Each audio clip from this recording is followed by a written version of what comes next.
welcome to the Sugar Bell Review, a program dedicated to learning about the people, places, and policies that make up the Bellbrook-Sugarcreek community.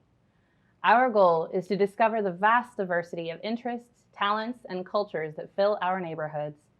This stage is a place for voices to be heard, life experiences to be shared, and love to be spread.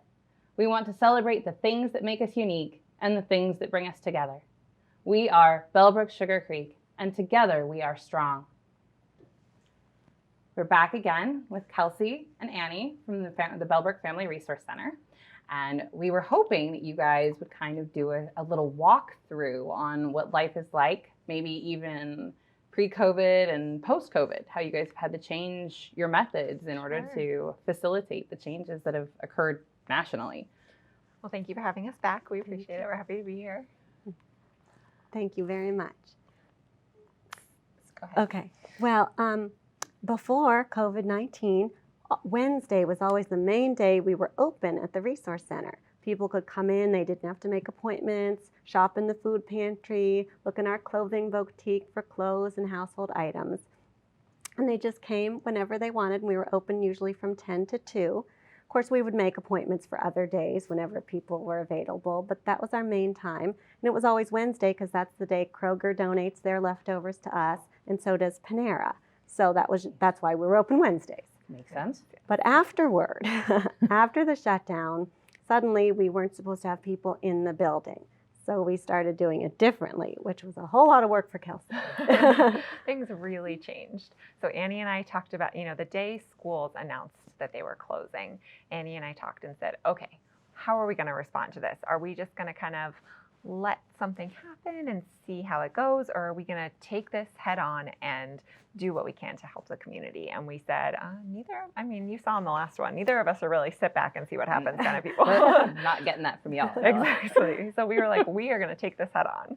So we blasted on Facebook as much as possible. We are here. We are open, not for you to come in because we don't want any germs, but we are here to help you.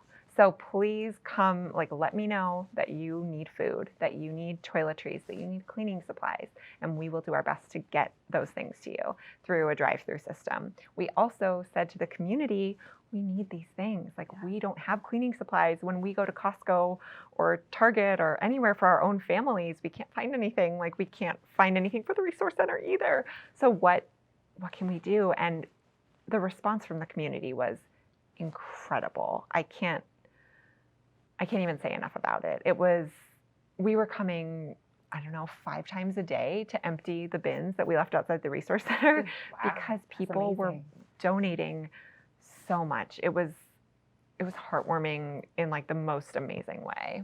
Yes, it's true. I remember the Wednesday before the shutdown, I was at the Resource Center and we had 1 box of cereal, no shampoo, and no laundry detergent. I'm like, wow, we need a lot more for next week, I hope people will donate. And then the shutdown started, and Dr. Kozad was kind enough to send an email to all the families. And we told them, we are here for anyone who depends on school lunch or needs food or help during this time. And also, if you'd like to donate, we are out of a bunch of stuff. Not green beans and corn. We'll never be out of that. But we're out of a lot of other stuff. And people just rose to the occasion. The community cared so much. They flooded us with donations, and it was wonderful. I had people messaging me constantly saying, I want to volunteer. How can I help? And I was like, I so wish we could have you inside so that you could put away all these donations. Yeah. But we couldn't have anybody in. So for a few weeks, it was just me and Annie. About 40 hours a week, I'm sure we each spent. Yeah. Maybe 40 hours in the office, 60 hours total. Right. So as it was such a learning process for us, and it was amazing to watch it now looking back a few months later, how it evolved. We made an online form because I was getting about 40 emails from different people with well, I need it at this time. I need this item. And I was like, how can I make this simpler so that I'm not dealing with so much back and forth? So I made a Google form, pretty simple, just give me your information, tell me what you need. How can we help you? And so people now I send it out on Sunday nights to our existing clients. By Tuesday at noon, I need their form back if they would like food for Wednesday. And so Wednesdays between 11 a.m. and 12 p.m., people drive up. We load food into their trunks. They have their trunks clear for us. We're wearing masks. and we make sure that they get everything that they need. It's taken, a lot of learning. We've had a lot of new clients come in. And so we had to get our client intake form online because it was too much for me to say, like, well, you sit in your car with this pen that I've touched and, fill out this form. And so how Clorox wiping pens in there. Like, let's go right. put this online. How can we do this in a way that when people show up, they're good to go? They're not sitting there for an extra 20 minutes. So we put the client intake form online. So even if you're not an existing client, we share our site so that anybody can sign up. Then they get the client intake form and fill that out, and then you're good. You're a client. We are happy to help you in any way that we can. So we also were able to start a delivery service thanks to Karen Long.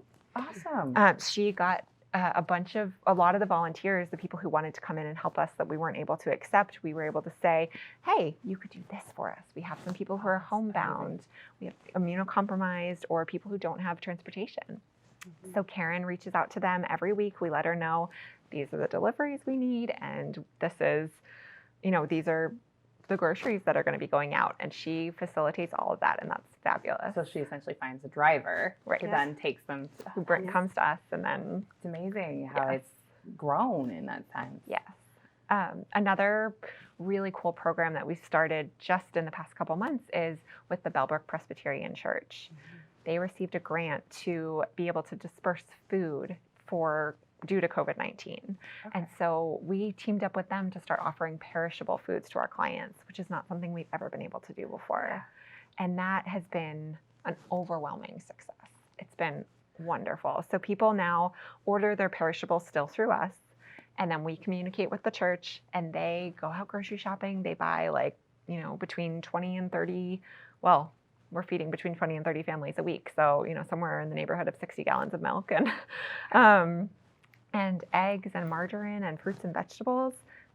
And so our clients can get those foods from us as well, so or from them. But right, comparatively, it's really an amazing thing to be able to give. I spent some time volunteering at another pantry, and they only were able to provide shelf-stable foods. Right. And there's just so many more nutrients and a lot of the fresh stuff that's really cool that you can offer that to the clients. Amazing. The Presbyterian Church has just been incredible through this, and we are so grateful to them. So is 20 and 30 your norm now? Was that your norm prior to COVID, or is the number of clients increased? It's increased. I mean, we're not a huge food pantry serving 200 people a day like the Xenia Fish Food Pantry, but, and we welcome more families. Whoever needs it, contact us. But usually it's 20 to 30 families a week. It's an average of 23 a week. Yes. But pre-COVID, we were, on a Wednesday, we were averaging between 0 to 6. So, and I think part of it is due to the need of coronavirus, and part of it is due to that huge push that Annie and I made when everything started to be like, we're here. We don't want anybody to be hungry. So more awareness that you guys are there and what you offer. And so how would a stereotypical Wednesday go now? I know Josh went in with a camera and followed you guys around for a bit. So what did he see? You're going to have to tell me because I didn't get to go. Okay.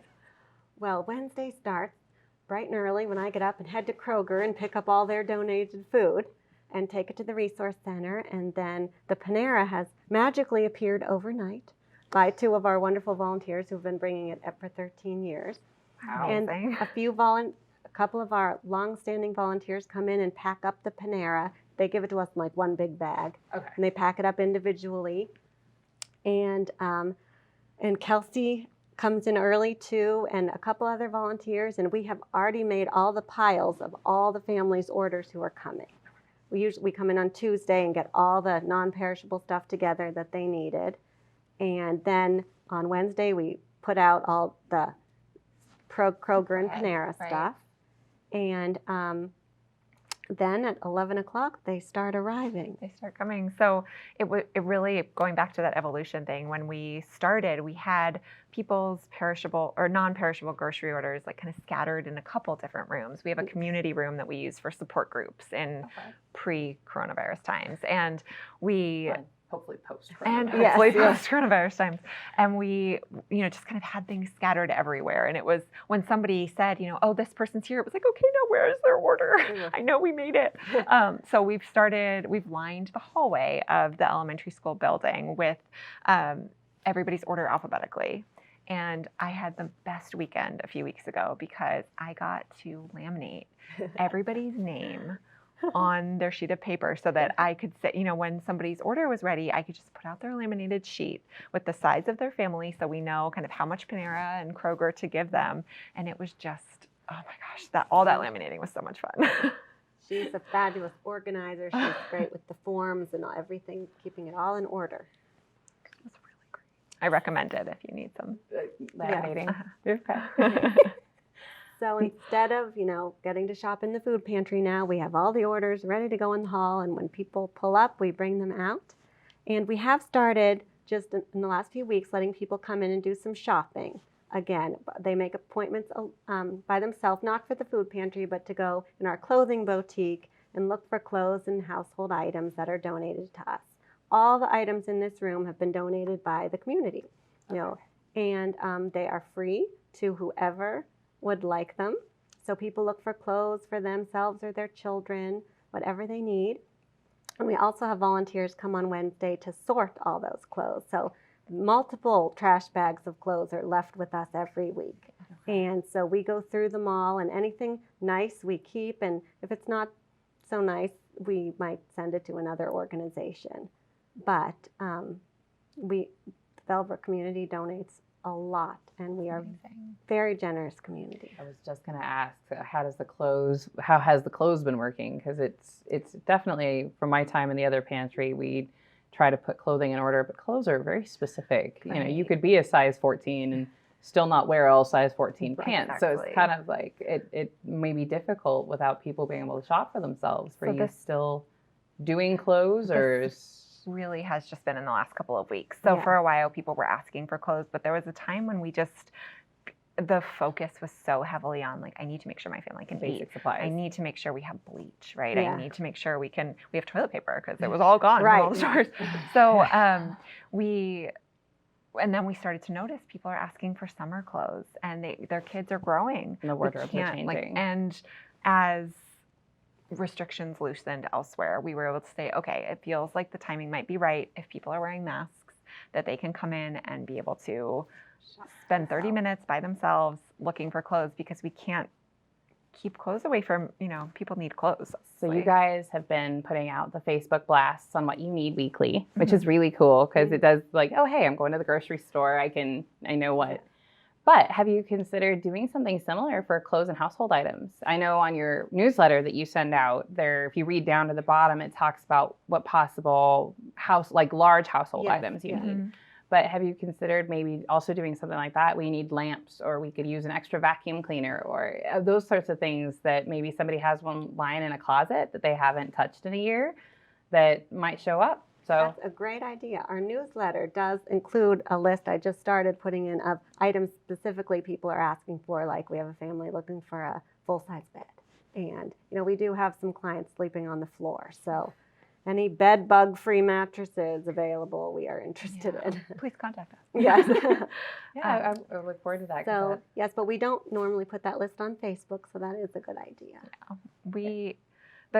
I don't know, I can't say enough about how the community has responded to everything. Another thing that we did through the past few months was actually we received donated face masks, cloth face masks. And I know you made us a lot of cloth face masks. So we had 3 women, you being one of them, who made us, I think, like 160 masks.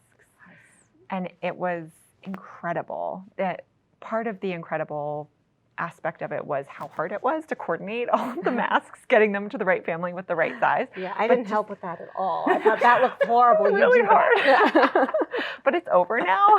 And now some people still ask for masks, but at this point it's much easier to manage. But it was really nice to be able to say, like, we want you to be safe when you go out in the community, and we can help you with that. And thanks to you and Heather Howell and Amanda Brenner, we were able to meet that need, and that was awesome. We're so grateful to ladies for doing all that work. Oh, it was our pleasure, I'm sure. I don't mean to speak for Amanda and Heather, but I know we were all wanting to do what we could too.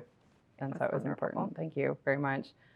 But no, this is wonderful. So if anybody wants to get in touch with you guys, you have the Google form for families that need assistance, That's right. and you have your Facebook page. Do you have a website as well? We do. It's www.bsfrc.org. Okay. And our Facebook page is the Bellbrook-Sugarcreek Family Resource Center. All right. So if you want to volunteer, if there's availabilities, or if you want to donate, you can find those there. And it's incredible that this is a resource for our community. And we thank you guys for putting so much time, energy, and effort into making it work. We really enjoy it. We're happy to be here. All right. Thank you again for coming. And join us next time for another guest.